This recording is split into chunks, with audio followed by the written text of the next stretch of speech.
उत्तराखंड में यूसीसी आ गया, गुजरात में यूसीसी आ गया, असम में यूसीसी आ गया और मध्य प्रदेश में भी यूसीसी आने वाला है। पूरे देश में यूसीसी की चर्चा हो रही है। लेकिन सवाल यह है, ये जो वर्तमान यूसीसी हुआ है उत्तराखंड में, असम में या गुजरात में या जो मध्य प्रदेश में होने वाला है, इससे किसको लाभ होगा और क्या लाभ होगा, इससे देश को क्या लाभ होगा। इस यूसीसी आने से ग्राउंड्स ऑफ डिवोर्स और प्रोसीजर ऑफ डिवोर्स कॉमन हो जाएगा, रिटर्न में होगा। इसका लाभ केवल और केवल मुस्लिम बेटियों को सबसे ज़्यादा मिलेगा, उसके बाद क्रिश्चियन बेटियों को मिलेगा, उसके बाद पारसी बेटियों को मिलेगा। इस यूसीसी आने से शादी विवाह की उम्र एक समान हो जाएगी, उसका फ़ायदा भी मुस्लिम बेटियों को मिलने वाला है। इस यूसीसी आने से गुजारा भत्ता सबको मिलेगा, उसका फ़ायदा भी मुस्लिम बेटियों को मिलने वाला है, क्योंकि हिंदुओं में पहले ही गुजारा भत्ता का कॉन्सेप्ट है। इस यूसीसी आने से माता पिता की देखभाल का अधिकार बेटियों को मिल जाएगा, हिंदुओं को कोई फ़ायदा नहीं होगा, क्योंकि हिंदुओं को पहले से ही माता पिता का देखभाल का अधिकार मिला हुआ है। मुस्लिम बेटियों को नहीं था तो उनको फ़ायदा हो जाएगा।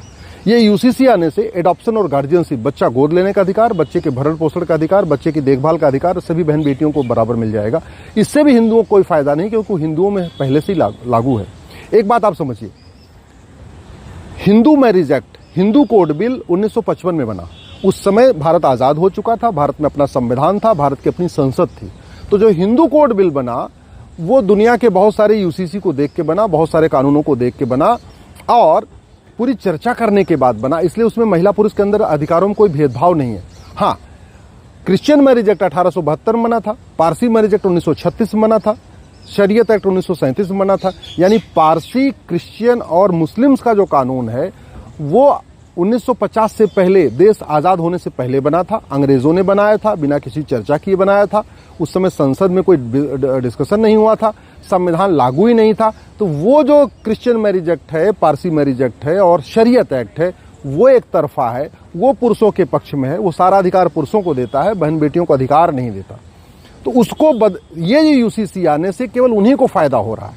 चाहे असम का यूसीसी है, चाहे वो आपका गुजरात का यूसीसी है, चाहे वो उत्तराखंड का यूसीसी है, और जो अभी ड्राफ्ट मध्य प्रदेश में आ रहा है वो यूसीसी है। उससे क्रिश्चियन बेटियों को फ़ायदा मिलेगा, पारसी बेटियों को फ़ायदा मिलेगा, मुस्लिम बेटियों को फ़ायदा मिलेगा, हिंदू बहन बेटियों को उसमें कोई फ़ायदा नहीं है। यूसीसी आए या ना आए, हिंदू बहन बेटियों को उसमें रत्ती भर कोई फ़ायदा नहीं होने वाला। इसलिए मैं सरकार से निवेदन कर रहा हूँ, ये यूसीसी ला रहे हैं, इसमें हम दो का कॉन्सेप्ट तो है, लेकिन हमारे दो का कॉन्सेप्ट नहीं है। देश को फ़ायदा तब होगा जब यूसीसी में ही एक चैप्टर हो, हम दो हमारे दो। एक पति एक पत्नी का नियम आ रहा है, लेकिन हम दो हमारे दो नहीं आ रहा, इसलिए उससे देश को कोई फ़ायदा नहीं होगा। इसलिए मैं सरकार से निवेदन कर रहा हूँ, जहाँ जहाँ यूसीसी आ चुका है, उत्तराखंड में और गुजरात में, असम में, वहाँ हम दो हमारे दो का कॉन्सेप्ट रखें, जिससे देश के ऊपर जो एक्स्ट्रा बर्डन हो रहा है पॉपुलेशन का वो रुके। दूसरा, ये समस्या पूरे देश की है, ये समस्या केरल की भी है, कश्मीर की भी है, आपके बंगाल की भी है, हर जगह की है।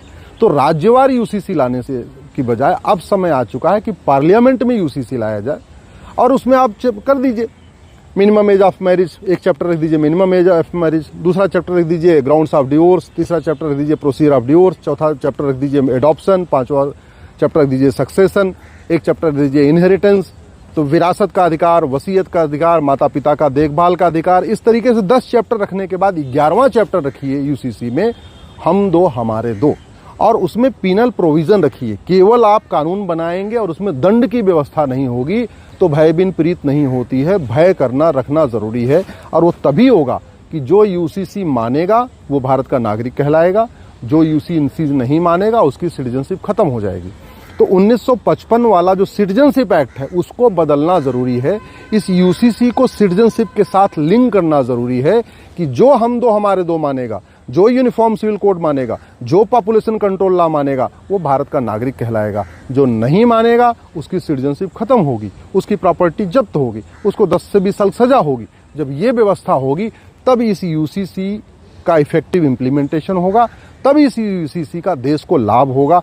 अभी जो यूसीसी आया है उत्तराखंड में, गुजरात में, असम में, मध्य प्रदेश में, इसका केवल और केवल लाभ मुस्लिम बेटियों को है, क्रिश्चियन बेटियों को है, पारसी बेटियों को है, हिंदू बेटियों को बिल्कुल नहीं है, क्योंकि जो हिंदू कोड बिल है उसमें वो सारी व्यवस्था है जो इन यूसीसी में दी जा रही है।